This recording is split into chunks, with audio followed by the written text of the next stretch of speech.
हरिओम. श्री स्वामी समर्थ भगवान की जय. श्री गुरुदेव दत्त. श्री स्वामी स्तवन. श्री गणेशाय नमः. श्री सरस्वते नमः. श्री गुरुभ्यो नमः.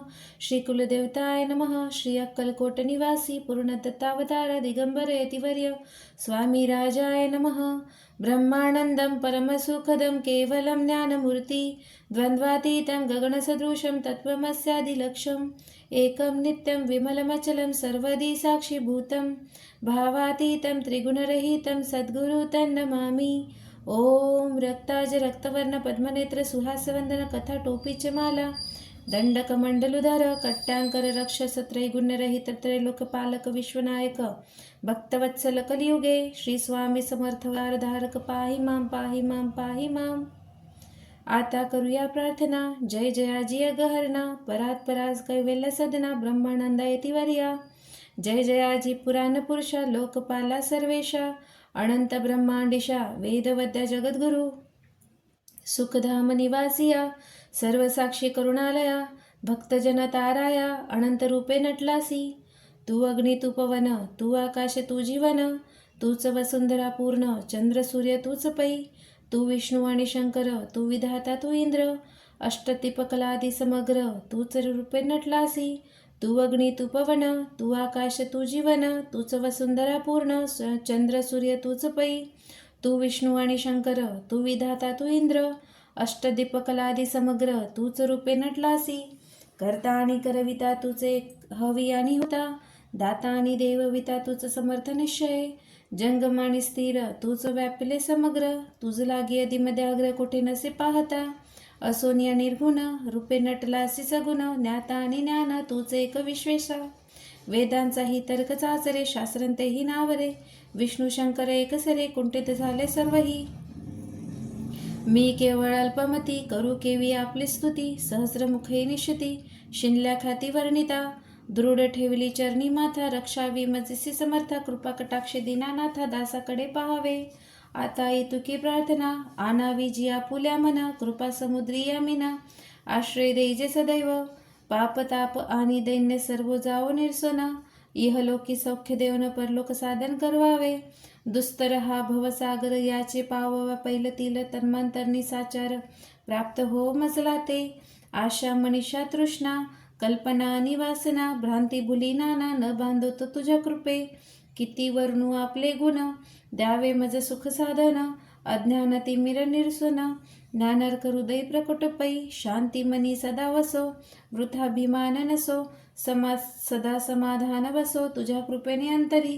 भवदुःख हे निरसो तुझ्या भजनी चित्त वसो वृथा विषयांची नसो वासना या मनाते. सदा साधू समागम तुझे भजन उत्तम तेने हो हा सुगम दुर्गम जो भवपंथ. व्यवहारी वर्तता न पडो भ्रांती चिंता अंगी न यावी असत्यता सत्य विजयी सर्वदा. आप्तवर्गांचे पोषण न्याय मार्गावलंबन इतुकी द्यावे वरदान कृपा करुणी समर्था. असोनिया संसारात प्राचीन तव नामामृत प्रपंच आणि परमार्थ तेने सुगम मज लागी. करता आणि करविता तूच एक स्वामीनाथा माझी ठाई वार्ता मी पणाची नसेची. गुरु ब्रह्मा गुरु विष्णू गुरुदेव महेश्वरा गुरु साक्षात परब्रह्म तस्मै श्री गुरुदेव नमः. हरि ओम. ओम तत्सवितुर्वरेण्यं भर्गो देवस्य धीमहि धियो यो नः प्रचोदयात्. ओम तत्सवितुर्वरेण्यं भर्गो देवस्य धीमहि धियो यो नः प्रचोदयात्. ओम तत्सवितुर्वरेण्यं भर्गो देवस्य धीमहि धियो यो नः प्रचोदयात्. ओम तत्सवितुर्वरेण्यं भर्गो देवस्य धीमहि धियो यो नः प्रचोदयात्.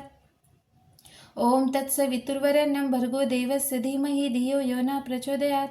ओम तत्सवितुर्वरेण्यं भर्गो देवस्य धीमहि धियो यो नः प्रचोदयात्. ओम तत्सवितुर्वरेण्यं भर्गो देवस्य धीमहि धियो यो नः प्रचोदयात्. ओम श्री अथर्व शिष्यं गणपती अथर्वशिष्यं शांती मंत्र. ओम भरणं ओम भद्रं कर्णेभिः शृणुयाम देवा भद्रं पश्चिमाक्षभिर्यजत्रा स्थिरे अंगेष्टुष्वात् तनुभिः वैश्यमदेवहितयदायु. ओम स्वस्ति न इंद्रो रुद्रश्रवाः स्वस्ति न पूषा विश्ववेदाः स्वस्ति नश्च अरिष्टनेमि स्वस्ति न स्पति ददातु। ओम शांति शांति शांति। ओम नमस्ते गणपतये। तमेव प्रत्यक्षं तत्मासि, तमेव केवलं कर्तासि, तमेव केवलं धर्तासि, तमेव केवलं हर्तासि, तमेव सर्वं खल्विदं ब्रह्मासि। त्वसाक्षादात्मासि नित्यं। वृत्तं वच्मि सत्यं वच्मि। अत्वाम् अवक्तारम् अवश्रोतारम् अवधातारम् अवधातारम् अवानुचानमशिष्यम् अवपश्चातात् अवपुरस्तात् अवत्तरात्तात् अवदक्षिणात्तात् अवचोदरात्तात् अवधरात्तात् सर्वतो मा पाहि पाहि समन्तात्। त्वमानवसब्जन्मये त्वामनस ब्रह्ममय स्वच्चिदानन्दद्वितीयोऽसि। त्वप्रत्यक्ष ब्रह्मासि, त्वज्ञानमय विज्ञानमयोऽसि। सर्वं यदिदं तत्त्वजायते, सर्वं यदिदं विष्यति, सर्वं यदिदं नविष्यति, सर्वं यदिदं प्रत्येति। त्वभूमिरापनलनिलोभनभा त्वच्वधारि वाक्पदानि। त्वगुणत्रयातीतः, त्वदेहत्रयातीतः, त्वकालत्रयातीतः, त्वमूलाधारस्थितोऽसि नित्यं। त्वशक्तिरित्यात्मकः, त्वयोगिनाधायति नित्यं। त्वं ब्रह्मास्तं विष्णुस्तं रुद्रस्तं इन्द्रस्तं अग्निस्तं वायुस्तं सूर्यास्तं चन्द्रमास्तं ब्रह्मपुरं सरं। गणादिपूर्वमुष्याये वर्णादि तदनन्तरम् अनुस्वारपरतरा अर्धतुलसितं तारेण रुद्धम् ऐतृमनुस्वरूपं। गकारपूर्वरूपम् अकारमध्यं रूपम् अनुस्वारान्तरूपं बिन्दुरुत्रूपं नादसन्धामसहिता सन्धि सैष गणेशविद्या गणकऋषि निच्छन्द गायत्री छन्द गणपतिरेवता। ओम गण गणपतये नमो नमः। एकदन्ताय विद्महे वक्रतुण्डाय धीमहि तन्नो दन्ति प्रचोदयात्। एकदन्तचतुर्हस्तं पाशमकुशधारिणं रदचवरदहस्ते बिभ्रान्मुक्षध्वजं रक्तम्बोदरशुपकर्णकृतवाक्सं रक्तगन्धालपावृतपुष्पसुपूजितं भक्तानुकम्पतदेव जगत्कारणमूर्छितम् आविर्भूतसृष्टादौ प्रकृते पुरुषात् परम् एवं ध्याति नित्यं स्वयोगिना विघ्नावर। नमो रातपते नमो गणपते नमः प्रमथपते नमस्ते अस्तु लंबोदराय एकदन्ताय विघ्ननाशिने शिवसुताय श्रीवरदमूर्तये नमः। ओम भद्रं कर्णेभिः शृणुयाम देवा, भद्रं पश्चिमाक्षभिर्यजत्रा, स्थिरे अङ्गे सुष्ठुस्तनूर्भुवैषमदेवहितयदायु। ओम स्वस्ति न इन्द्रो वृद्धश्रवाः, स्वस्ति न पूषा विश्ववेदाः, स्वस्ति नस्तष्टो अरिष्टनेमि, स्वस्ति न बृहस्पति ददातु। ओम शांति शांति शांति। श्री स्वामी समर्थ महाराज की जय। श्री गुरुदेव दत्त। श्री गणेशाय नमः। श्री कुलस्वामिनी धनदायी माता की जय। श्री कुलदेवी आशापुरा माता की जय। महालक्ष्मी माता की जय। श्री गुरुदेव दत्त। श्री स्वामी समर्थ महाराज की जय। हरिओम। अध्याय 44 मराठी भावार्थ। श्री गुरूंची भक्ती अनेक भक्त करीत होते, त्यात एक विणकर होता. तो अत्यंत गुरुभक्त होता. तो संसाराची कामे आटपून तिसऱ्या प्रहरी मठात येऊन सेवा करीत असे. तो मठाचे अंगण झाडीत असे. श्री गुरूंना दुरून नमस्कार करत असे. शिवरात्रीला विणकराचे माता पिता यात्रेला निघाले. त्यांनी आपल्याबरोबर यात्रेला येणार का म्हणून त्याला विचारले. तेव्हा तो म्हणाला, माझा गुरु म्हणजेच मल्लिकार्जुन आणि श्रीगुरूचे कायम वास्तव्य असते. तो मठ म्हणजे श्रीशैलच पर्वत आहे. मी गुरुचरण सोडून कुठे जाणार नाही. एवढी त्याची गुरुवर दृढ श्रद्धा व भक्ती होती. सर्वजण त्याला हसले आणि माता पिता बंधू सारेजण यात्रेला निघून गेले. नगरातील बहुतेक सर्वजण यात्रेला गेले, पण तो विणकर एकटाच मठात राहिला. श्रीगुरूंनी त्यांना विचारले, सर्वजण यात्रेला गेले, तू का नाही गेलास? तेव्हा श्रीगुरूंना म्हणाला, स्वामी तुमचे चरण हीच माझी यात्रा. मूर्ख लोक पाषाणाचे दर्शन घ्यायला उगाच जातात. शिवरात्रीचा दिवस आला. त्यावेळी श्रीगुरू संगमावर गेले होते. दुपारी तो विणकरही स्नानास गेला. त्याला शिवरात्रीचा उपवास होता. त्याने संगमावर स्नान केले. श्रीगुरूंना नमस्कार करून भक्तिभावाने श्रीगुरू समोर उभा राहिला. श्रीगुरू त्याला म्हणाले, सर्वांबरोबर यात्रेला गेला असता तर श्रीशैल पर्वताचे रमणीय दर्शन तुला झाले असते. तू कधी तो पर्वत पाहिला आहेस का? तो म्हणाला, कधीच गेलो नाही. आणि स्वामी तुमचे चरण सोडून कुठे जावेसे वाटत नाही. तुमच्या चरणापाशीच आमची सर्व यात्रा आहे. त्याचा दृढ पाहून दृढ भाव पाहून श्री गुरूंनी त्याला जवळ बोलावले व म्हणाले, या पादुका घट्ट धरून डोळे मिटून बस. मी तुला श्रीशैल पर्वताचे दर्शन घडवितो. मी सांगितले की मग डोळे उघड. मनोवेगाने श्री गुरु त्याला घेऊन पाताळगंगेच्या तीरावर बसून डोळे उघड असे म्हणाले. श्री गुरूंचे बोलणे ऐकताच त्याने डोळे उघडले आणि समोर पाहिले तर श्रीशैल पर्वत त्याच्या दृष्टीस पडला. अनेक लोक त्या पर्वताकडे दर्शनासाठी जाताना दिसले. श्री गुरु त्याला म्हणाले, अरे असा गोंधळल्यागत काय पाहतोस? लवकर शौर्य कर, स्नान कर आणि दर्शनाला जा. श्री गुरूंनी तसे सांगतात तो स्नानाला गेला. तिथे त्यांनी आपले माता पिता बंधू व सर्व गावकरी दिसले. ते त्याला विचारू लागले, तू कोणत्या रस्त्याने आलास? असे गुपचूप येणे तुला शोभत नाही. माता पितरास तो नम्रपणे म्हणाले, आम्ही आजच दुपारी आला. आत्ताच श्री गुरूच्या बरोबर आलो, परंतु कोणाच्या त्याच्या सांगण्यावर विश्वास बसेना. पण कोणाजवळही काही न बोलता त्याने शौर्य केले, स्नान केले, सर्व पूजा साहित्य घेऊन शिवलिंगाची पूजा करण्यास निघाला. परंतु काय आश्चर्य, त्याला शिवलिंगाच्या जागी श्री गुरु बसलेले दिसले आणि सर्व लोक त्याची पूजा करीत होते. विणकर मात्र मनात उपमजला की आपले गुरु हेच शंकर आहेत. त्याने श्री गुरूंना फळ अर्पण केले आणि म्हणाला, स्वामी, मला इथे एक अद्भुत गोष्ट दिसत आहे.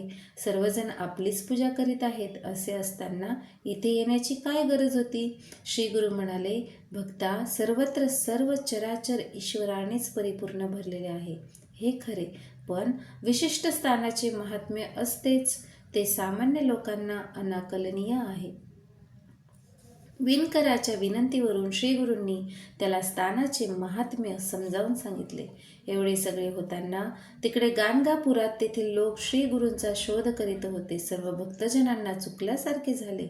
श्री गुरु विणकरासह जेव्हा संगमावर उतरले तेव्हा तिथेच राहिले व विणकराला सर्व शिष्यांना बोलवण्यास मठास पाठविले. विणकर गावात आला तेव्हा सर्व लोक त्याला विचारू लागले, तू शौर्य का केलेस? तेव्हा तो म्हणाला, मी श्री गुरु बरोबर वायुवेगाने श्रीशैलास गेलो होतो. तेथील हा प्रसाद आणला आहे. गुरु संगमावर थांबले आहेत.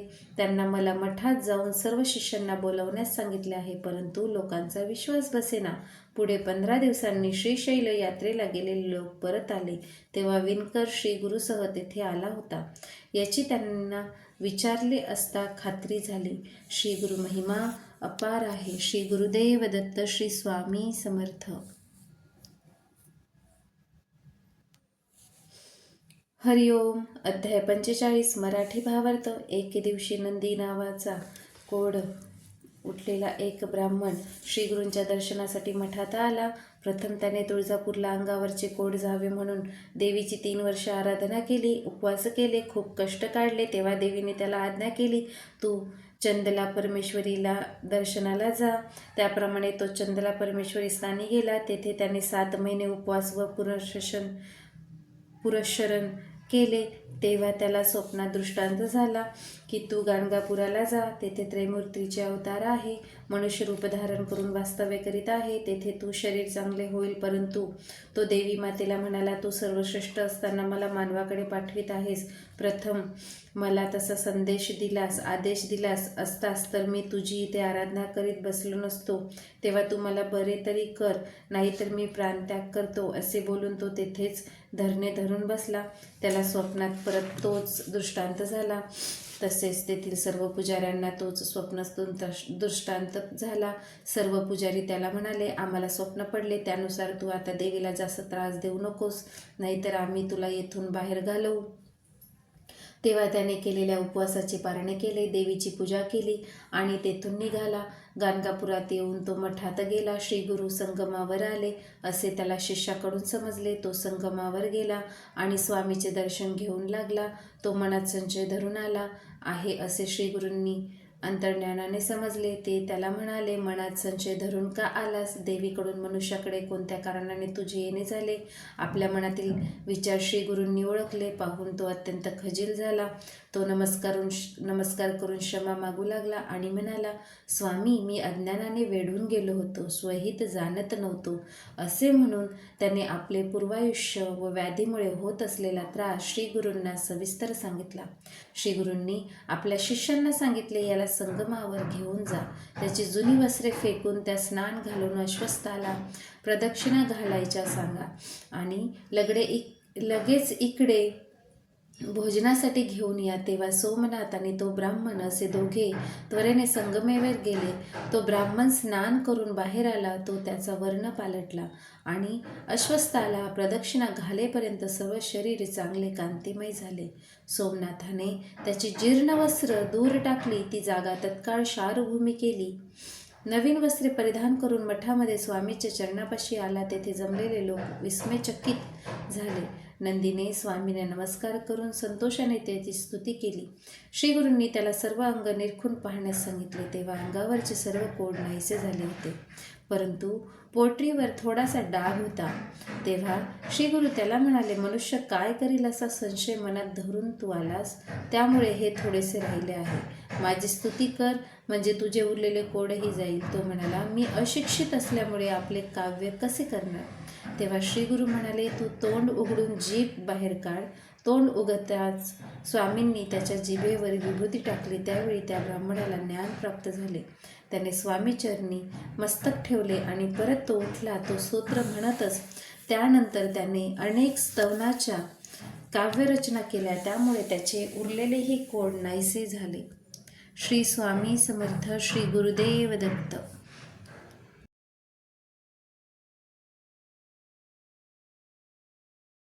श्री गणेशाय नमः. श्री कुलस्वामिनी धनदायी माता की जय. आशापुरा माता की जय. महालक्ष्मी माता की जय. श्री गुरुदेव दत्त. ओम नमो भगवते वासुदेवाय. श्री स्वामी समर्थाय. ओम नमः शिवाय. हरिओम. अध्याय 46. मराठी भावार्थ. हिप्परगी नावाच्या गावात कल्लेश्वर नामक एक शिवलिंग होते. ते मोठे जागृत देवस्थान होते. तेथे एक नरहरी नावाचा ब्राह्मण शिवलिंगाची पूजा अर्चना करीत असे. तो मोठा उत्तम कवी होता. तो रोज 5 कविता करीत असे. कल्लेश्वराशिवाय तो अन्य कोणाचीही स्तुती करीत नसे. तो शंकराचा अनन्य भक्त होता. सर्व लोक त्याला म्हणत, तू एवढा मोठा कवी आहेस, तुझी कीर्ती सगळीकडे पसरली आहे.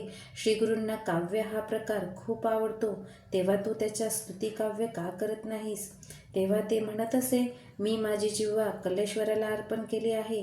दुसरे अनेक दैव आहेत व माणसेही आहेत, त्यांची स्तुती मी करणार नाही. असे बोलून तो शिवपूजेसाठी निघून गेला. पूजा करता करता त्याला अवचित ग्लानी झाली. रोज शिवपूजा करून काव्य रचून पार्वतीपतीची स्तुती करत असे. पण त्या दिवशी त्याला खूप झोप आली. तो देवळात निजला असताना त्याला एक स्वप्न पडले. त्यास त्याला दिसले, शिवलिंगावर श्रीगुरू बसलेले आहेत आणि तोच त्याची पूजा करीत आहे. शिवलिंग दिसत नव्हते, श्रीगुरूच दिसत होते व ते त्याला विचारित होते, अरे तुझी मनुष्यावर भक्ती नाही ना, मग तू माझी पूजा का करतोस. मग तो थोड्या वेळाने जागा झाला आणि विचार करू लागला आणि त्याला आश्चर्य वाटले. श्रीगुरू हेच शिव, तेच अवतार घेऊन आले आहेत. आपण उगीच त्यांची निंदा केली व त्यांना कमी लेखले. हे सद्गुरू आहेत, यात शंका नाही. याची भेट घेतलीच पाहिजे असे मनाशी ठरवून लगेच तो श्रीगुरूंना भेटीसाठी गेला. त्याने पाहताच त्याने श्रीगुरूसमोर लोटांगण घातले, त्याचे चरण धरले व म्हणाला, महाराज, माझ्या मनावर अज्ञानाचे सावट चढले होते, त्यामुळे मी आपले खरे रूप ओळखू शकलो नाही. तरी मला क्षमा करावी. परंतु आता तुम्हीच साक्षात शंकर आहात याची मला खरी खात्री पटली आहे. तुमच्या दर्शनाने मी धन्य झालो आहे. माझी मनोकामना पूर्ण केली. जणू काही कल्लेश्वरच मला प्रसन्न झाला आहे असे मला वाटत आहे. तेव्हा हे जगद्गुरू मजवर कृपा करा. तुम्हाला मी प्रथम स्वप्नात पाहिले आणि आता तुमच्या चरणांचे प्रत्यक्ष दर्शन झाले. माझे अंतःकरण स्थिर झाले. मला तुमच्या शिष्यवर्गात समाविष्ट करून घ्यावे. असे म्हणून नरहरीने षोडोपचारे त्याची पूजा करून मानसपूजेने काव्यमय वर्णन केले. तेव्हा श्रीगुरू तत्क्षणी म्हणाले, लोकांना मी स्वप्नात भेटलो तरच खरा वाटतो. मी इथे प्रत्यक्ष असताना याचे माझे स्वप्नातले रूप व पूजोपचार आठवून त्यावर कविता रचली. असे सांगून त्या कवीला स्नान म्हणून वस्त्रे दिली. माझ्या दृष्टीने ही कल्लेश्वर श्रेष्ठ आहे. तू त्यांचीच नित्य सेवा कर. मी तेथे आहे असे श्रीगुरू म्हणाले. तेव्हा नरहरी म्हणाला, तुम्हीच माझे कल्लेश्वर, तुम्हीच त्रैमूर्तीचे अवतार आहात, तुमचे पाय आता सोडायचे नाही असा माझा निर्धार आहे. अशी स्वामींची प्रार्थना करून तो गाणगापुरातच श्री गुरूंच्या सेवेसाठी राहिला. श्री स्वामी समर्थ. श्री गुरुदेव दत्त. श्री गणेशाय नमः. श्री गुरुदेव दत्त. श्री स्वामी समर्थ. ओम नमः शिवाय. ओम नमो भगवते वासुदेवाय. ओम द्राम चिरंजीविने नमः. अध्याय 47. मराठी भावार्थ. गाणगापुरात श्री गुरु असताना दिवाळीचा सण आला, तेव्हा वेगवेगळ्या गावी राहणाऱ्या त्यांच्या 7 शिष्यांनी श्री गुरूंनी आपल्या घरी भिक्षेस यावे अशी प्रार्थना केली. प्रत्येकाचा गाव वेगवेगळा होता. श्री गुरूंनी त्यांना म्हटले, मी सर्वांच्या घरी कसा येणार? तुम्ही त्याचा विचार करा. तुम्ही आपसात वाटणी करून काय ठरते ते मला कळवा. तेव्हा ते आपसात विचार करू लागले, परंतु त्यांच्या चर्चेत काही निर्णय होईना. त्यांचे निराकरण करण्यासाठी श्री गुरु म्हणाले, मी एकाच्या घरी जाईन.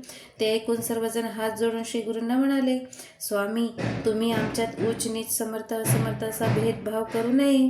सर्वांच्या समदृष्टीने पाहावे. तुम्ही कोणालाही निराश करू नये. जे तुम्ही सांगाल ते आम्ही करू. तेव्हा स्वामींनी विचार केला, हे अज्ञानी लोक काही जाणत नाही, तेव्हा एकेकाला एकांतात बोलावून सांगावे.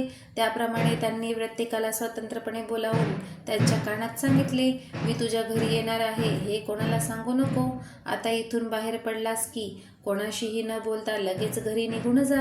अशा प्रकारे श्री गुरूंनी 7 जणांची समजूत काढून त्यांना आपापल्या घरी पाठविले. हा सर्व प्रकार गावातील लोकांना माहीत पडला. तेव्हा ते लोक स्वामींना हात जोडून म्हणाले, स्वामी, ऐन दिवाळीत तुम्ही गाव सोडून दुसऱ्या गावी जाणार आहात की काय? तेव्हा श्री गुरु म्हणाले, आम्ही इथेच राहणार आहोत, मनाला लावून घेऊ नका. दिवाळीच्या त्रयोदशी होती. रात्री मंगल स्नान करायचे होते. तेव्हा श्री गुरूंनी स्वतः 8 रूपे घेतली. नारायणाचा महिमा अपार आहे. ते 7 रूपांनी 7 गावी गेले आणि 8व्या रूपाने गाणगापुरी राहिले. अशा तऱ्हेने दिवाळीत सर्व ठिकाणच्या पूजांचा त्यांनी स्वीकार केला व गाणगापुरात ते व्यक्त होतेच. कार्तिकी पौर्णिमेस दीपपूजन करण्यासाठी सर्व भक्त गुरुजवळ आले आणि म्हणाले, 10 दिवसांनी आपण पुन्हा भेटत आहोत, हे कसे? म्हणून भक्त एकमेकांना विचारू लागले व जो तो आपण दिलेले वस्त्र श्री गुरूंजवळ आहे अशी खूण दाखवू लागला. सारे लोक थक्क झाले. तेव्हा ग्रामस्थ लोक म्हणाले, गुरु तर दिवाळीत इथेच होते, ते कोठेही गेले नाही. खरी वस्तुस्थिती सर्वांना समजली. तेव्हा सगळ्यांना आश्चर्य वाटले. श्री गुरु हेच खरोखर त्रैमूर्ती आहे, हा हरीचा अवतार आहे असे म्हणून अनेक प्रकारे सर्व भक्त त्यांची स्तुती करू लागले. श्री स्वामी समर्थ. श्री गुरुदेव दत्त.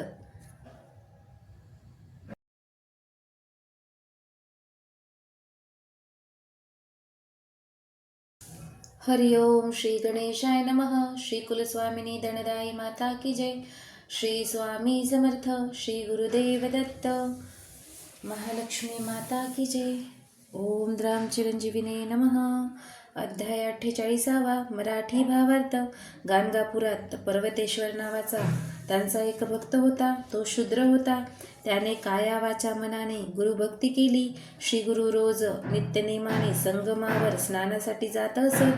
त्यावेळी तो त्यांच्या मार्गावर त्यांच्या शेतात उभा राहत असे. श्री गुरु येत आहे हे पाहून रोज धावत येत असे आणि त्यांना साष्टांग नमस्कार करून परत जात असे. तसे दुपारी श्री गुरु परत मठात जाताना पुन्हा नमस्कार करीत असे, परंतु श्री गुरु त्यांच्याजवळ काहीच बोलत नसत. एक दिवस शूद्र नमस्कार करण्यासाठी आला. तेव्हा श्री गुरूंनी त्याला विचारले, तुझ्या मनात काय इच्छा आहे ते तरी सांग. तेव्हा शूद्राने विनंती केली, माझे शेत चांगले पिकावे अशी इच्छा आहे. मी शेतात जोंधळे पेरले आहे. तुमच्या कृपेने पीक चांगले येत आहे. आपण माझ्या शेताजवळ यावे व अमृतमय दृष्टीने पाहावे. तेव्हा श्री गुरु त्यांच्या शेताजवळ गेले व त्यांना म्हणाले, तू जर माझे ऐकणार असलास तर सांगतो, माझ्या बोलण्यावर विश्वास ठेवायला हवा.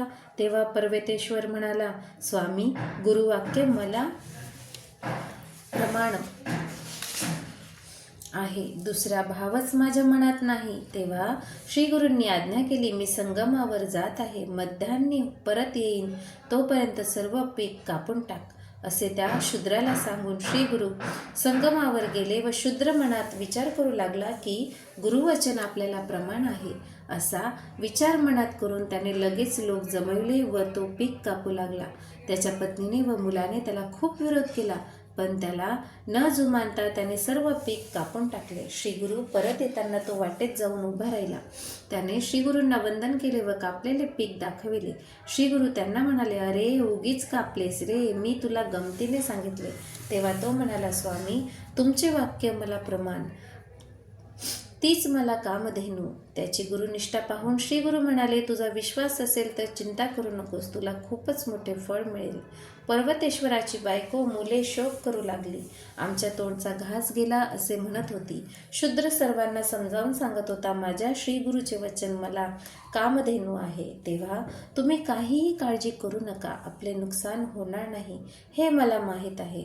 अशा रीतीने 8 दिवस गेले. मग अत्यंत थंड वारे वाहू लागले आणि गावातील सर्व पीक नासले. साऱ्या देशातले पीक थंडीने नष्ट झाले आणि मूळ नक्षत्रावर अचानक पाऊस पडून नाश झाला. गावच नापीकच ठरला. पण शूद्राचे पीक दसपट झाले. एकेका मुळाला 11 फाटे फुटून खूप पीक आले. एवढे पीक आले तेव्हा लोक विलक्षण चकित झाले. देशाचा दुष्काळापासून बचाव झाला. श्रीगुरूंच्या कृपाप्रसादाची शूद्राच्या बायको मुलांना प्रचिती आली. तिने आपल्या पतीची क्षमा मागितली. नंतर त्यांनी शेतात पांडवांची पूजा केली व श्रीगुरु दर्शनासाठी गेले. त्यांनी अनेक उपचारांनी श्रीगुरूंची पूजा केली. नंतर 1 महिन्याचा काळ गेल्यावर अपार पीक त्याच्या शेतात आले. सर्व गावाचे पीक हातचे गेले तेव्हा त्याने आपल्या कोठारातील अर्धे पीक गावच्या अधिकाऱ्यांना दिले. दृढ भक्ती असेल त्याच्या घरी दैन्य कुठले. त्या भक्ताच्या सर्व कामना पूर्ण होतील, लक्ष्मी अखंड राहील व गुरूंची भावभक्तीने सेवाही घडेल.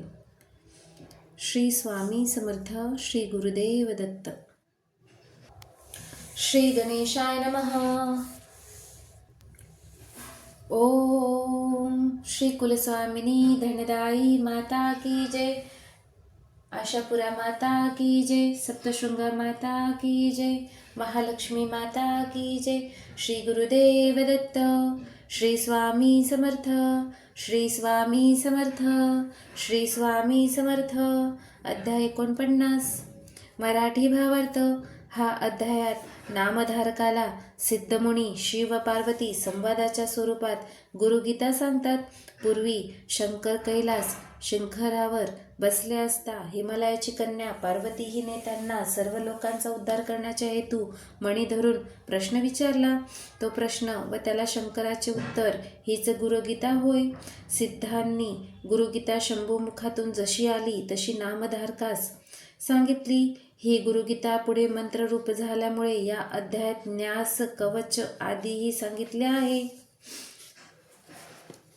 देहधारी जीव कोणत्या मार्गाने ब्रह्मरूप होईल असा प्रश्न पार्वतीने शंकराला विचारला. तेव्हा शंकराने गुरुविना ब्रह्म नान्यत्व, गुरुशिवाय अन्य परब्रह्म नाही असे प्रतिज्ञेवर सांगितले. नंतर श्री गुरुची महती, गुरुभक्तीची महती आणि गुरुबाबत अनन्य भाव कसा असावा इत्यादींचे विस्ताराचे वर्णन केले आहे. गुरु या 2 अक्षरांचे आध्यात्मिक महत्त्व सांगितले आहे. गुरु हा किती थोर व लोकांचा उद्धारकर्ता आहे याचेही वर्णन केले आहे.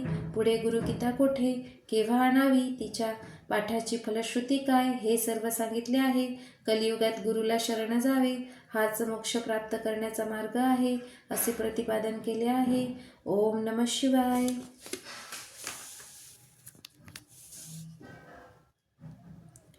श्री स्वामी समर्थ. श्री गुरुदेव दत्त. हरि ओम. श्री गणेशाय नमः. अध्याय 50. श्री स्वामी समर्थ. 9व्या अध्यायात एका धोब्याने म्लेच्छ राजाचे वैभव पाहून आपल्याला तसे वैभव मिळावे अशी प्रार्थना श्री गुरूंजवळ श्रीपाद श्रीवल्लभ यांच्याजवळ केली होती व आपले जीवन संपुष्टात आणले होते. तो धोबी पुन्हा जन्मला तेव्हा बिदरचा बादशाह झाला. तो आनंदात राहत होता. जरी यवन होता तरी त्याच्या मनात चांगली वासना होती. तो सर्व जातींना सारखाच दानधर्म करीत असे. त्याच्या घरचे मौलवी त्याला हिंदू धर्माबद्दल द्वेष करण्यात सांगत असत. हिंदू निराकार देवाला साकार मानतात आणि जे म्लेच्छ यांच्या भजनी लागतात ते अधोगतीस जातात असे ते मौलवी राजाला सांगत असत. तुम्ही एकीकडे त्यांची निंदा करता आणि एकीकडे म्हणता की देव सर्वठायी आहे, म्हणून मी म्हणतो की आपले मत स्थापन करण्यासाठी मी द्वेष का करावा. राजाने मौलवींना अनेक प्रकारे समजावून सांगितले आणि देव ब्राह्मणावर श्रद्धा ठेवून अनेक पुण्यकर्म केली. अशा तऱ्हेने तो राजा बिदर नगरीत राज्य करीत असता त्याच्या मांडीवर एक मोठा फोड आला. अनेक वैद्य त्यावर उपचार करून गेले, पण तो फोड काही बरा होईना. काही विप्रांनी त्याला सत्पुरुषाची सेवा करण्यास सांगितले व पापविनाशी तीर्थात स्नान करण्यास उपाय सांगितला. राजाने तिथे जाऊन स्नान केले. तो त्याला तिथे एक यती भेटला. त्या यतीने त्याला सांगितले, राजा, तुला जर सत्पुरुषाचे दर्शन घडले तर तू बरा होशील. तू गाणगापुरात जा, तेथे एक संन्यासी महानुभव राहतात. त्यांच्या दर्शनाने तुझा फोड बरा होईल. तेव्हा राजा गाणगापुरात आला. प्रथम म्लेच्छ राजाला भिवून लोक श्री गुरूंचा ठाव ठिकाणा त्याला सांगेनात, पण तो रागावला. तेव्हा त्यांनी त्याला संगमावर पाठविले. संगमावर स्वामी भेटले. त्यांनी त्याला पूर्वजन्माची आठवण दिली. तेव्हा पूर्वजन्मी आपण रजक होता वगैरे सर्व त्याला आठवले.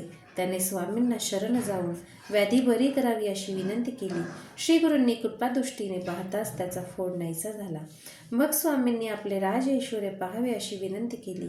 राजाच्या इच्छेला मान देऊन स्वामींनी त्याच्या राजसदनास जाऊन सर्व परिवाराला दर्शन दिले. राजाने यापुढे मी स्वामींच्या सेवेत राहीन असे म्हटले. तेव्हा मुलांवर राज्य सोपवून तो मला श्रीशैल येथे भेट असे सांगून स्वामी गोदावरीत सिंहस्थात स्नान करून गाणगापुरात परत गेले. श्री स्वामी समर्थ. श्री गुरुदेव दत्त. श्री स्वामी समर्थ. श्री गणेशाय नमः. श्री कुलस्वामिनी धनदायी माता की जय. श्री स्वामी समर्थ महाराज की जय. हरिओम. अध्याय 51. मराठी भावार्थ. बिदरच्या बादशहाचा निरोप घेऊन स्वामी गाणगापुरास परत आले आणि आता आपण गुप्त राहावे असा त्यांनी विचार केला. मी फार काळ प्रकट राहिलो तर बादशहा पाठोपाठ अनेक म्लेच्छ इथे येतील आणि त्याच्या येथील भक्तांना आणि ब्राह्मणांना उपद्रव होईल. म्हणून आता आपण गुप्त राहावे व लोकांना मात्र आपण श्रीशैल यात्रेला जातो असे उघड सांगावे. देहाने शिष्यासहित आपण श्रीशैलास यात्रेला जात आहोत असा त्यांनी देखावा निर्माण केला. भक्तांनी स्वामींना पोचवायला आले असताना खूप विनवण्या केल्या. तेव्हा श्रीगुरू त्यांना म्हणाले, आम्ही याच गावात राहू, अमरजा संगमात नित्य स्नान करू, प्रेमाने गुप्तपणे मठात राहू.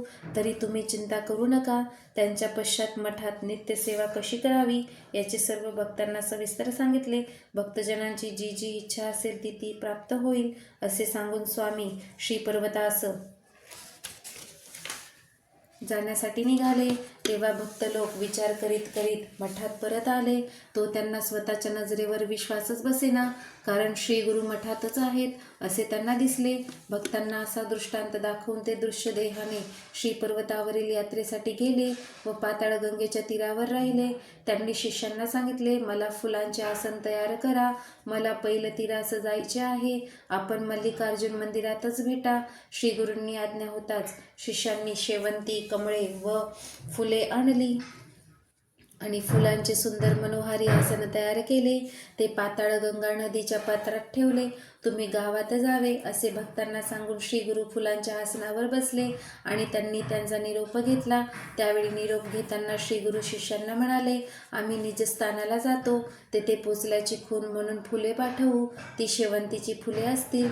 त्यांची स्वीकार तुम्ही भक्तिभावने प्रसाद करून करावा. निर्गुण पादुकांची अखंड पूजा करावी. तुमच्या घरी लक्ष्मीचा वास असो. आणखी एक खूण सांगतो, गायनात माझे स्मरण करावे. जे असे स्मरण करतील त्यांच्या घरीच मी राहीन. जे माझे चरित्र ऐकतील किंवा लोकांना वाचून दाखवतील त्यांच्या घरी लक्ष्मी नित्य राहील. श्री गुरुदेव दत्त. श्री गुरु दृष्टिक्षेपात होते तोपर्यंत त्यांच्याकडे अश्रू भरल्या डोळ्यांनी सर्व भक्त पाहत राहिले. नंतर ते दिसेनासे झाले. त्यांनी शेवटचे दर्शन डोळ्यात साठवून शांतपणे डोळे मिटून सर्वजण स्तब्ध उभे राहिले. थोड्याच वेळाने काही नावाडी त्या दिशेने त्यांच्याकडे येताना दिसले. ते जवळ आल्यावर सर्व शिष्यांना म्हणाल, आम्ही श्रीगुरूंना पाहिले. आम्ही पैल तीरावर होतो तिथे त्या श्रेष्ठ मुनींनी पाहिले. त्यांचा वेश संन्याशाचा होता, त्यांची हाती दंड होता. त्यांचे नाव नृसिंह सरस्वती आहे. तुम्हाला सांगण्यासाठी म्हणून त्यांनी एक निरोप पाठविला आहे, सांगितला आहे, तुम्ही आपल्या आपल्या स्थानास जावे, माझी भक्ती करून वंशपरंपरा सुखाने राहावे. प्रसादाची फुलं येतील, ती शिष्यांनी प्रवाहातून काढून घ्यावीत असे तुम्हाला सांगितले आहे. असा निरोप देऊन स्वामी पुढे निघून गेले आहे. नावाड्याने सांगितल्याप्रमाणे थोड्या वेळात प्रसादाची फुले प्रवाहातून वाहत आली. ती मुख्य शिष्यांनी काढून घेतली. नामधारकांनी सिद्धींना श्रीगुरूचे मुख्य शिष्य कोण होते असे विचारले. तेव्हा ते म्हणाले, कृष्ण सरस्वती, बाल सरस्वती, उपेंद्र सरस्वती, माधव सरस्वती यांनी श्रीगुरूंनी परत जाण्यास सांगितले. मी मात्र श्रीगुरूंच्या संगतीतच राहिलो. गृहस्थाश्रम धर्मपालन करून अनेक शिष्य आपापल्या घरी राहत होते. श्रीपर्वतावर 3 आले व मी 4था होतो. सायनदेव साखरे, 2 श्रेष्ठ कवी, नंदी व नरहरी आणि मी अशा 4घांनी ती पुष्प घेतली. श्रीगुरूंचा महिमा व श्रीगुरुचरित्र म्हणजे जणू कामधेनूच आहे. असे श्रीगुरुचरित्र पुस्तकरूपाने जे लिहितील ते पवित्र होतील असा श्रीगुरूंचा आशीर्वाद आहे. श्री स्वामी समर्थ. श्री गुरुदेव दत्त. हरिओम. अध्याय 52 व 53 मराठी भावार्थ. श्री स्वामी समर्थ. श्री गुरुदेव दत्त. श्री गुरु चरित्राचे 51 अध्याय ऐकून नामधारकाचे मन ब्रह्मानंदात लीन झाले. त्यांचे कंठ दाटून आला आणि डोळ्यातून प्रेमाश्रूंच्या धारा वाहू लागल्या. त्यांचे अष्टसात्विक भाव उत्पन्न झाले. ते पाहून सिद्धमुनींनी संतोष झाला. त्यांची भाव समाधी लागलेली पाहून त्यांनी त्यांना हातांना कुरवाडले. त्याला प्रेमभावाने आलिंगन दिले आणि म्हणाले, शिष्योत्तमा, भानावर ये. तू भवसागर तरुण गेलास, पण असाच समाधी सुखात राहिलास तर तुला प्राप्त झालेले ज्ञान तुझ्या मनातच राहील. मग बाकीचे लोक कसे तरतील? तुझ्यामुळे मला सर्व गुरुचरित्र आठवले. तू जे एकाग्र मनाने ऐकलेस तेच आता विस्ताराने लोकांना सांग. असे सिद्धींनी नामधारकाला परोपरीने सांगितले. तेव्हा त्याने डोळे उघडले व लगबगीने हात जोडून उभा राहिला आणि म्हणाला, गुरुराया, तुम्हीच संसार सागरातून पलीकडे नेणारे आहात. तुम्ही विश्वाचा आधार आहात. तेव्हा श्री गुरुचरित्राची अवतरणिका म्हणजे कोणत्या अध्यायात कोणती कथा आली आहे हे सांगा. शिष्याची विनंती ऐकून आणि त्यांची निष्ठा पाहून सिद्धांनी प्रथम अध्यायापासून 51व्या अध्यायापर्यंतचा सारांश सांगितला. तो हा 52वा अध्याय. तसेच गुरुचरित्राचे सप्ताह पारायण करताना रोज किती अध्याय वाचावेत व वाचताना शुश्रूषा कशी पाळावी वगैरे सर्व नीट समजावून सांगितले. मन पवित्र असताना सर्व काळ गुरुचरित्र वाचावे आणि दुसरा प्रकार म्हणजे सप्ताह करावा. त्याचे मोठे पुण्य लाभते. पुस्तकाला गुरु समजून त्याचे पूजन करावे. तसेच ब्राह्मणांनीही यथोपचार पूजा करावी. प्रत्येक अध्यायाची एक ओवी रचून या ओवीरूपी रत्नांची माळ करून ती मनाच्या कंठी धारण केली तर सर्व पुरुषार्थ पूर्ण करणारी आहे. श्री स्वामी समर्थ. श्री गुरुदेव दत्त. ओम नमः शिवाय.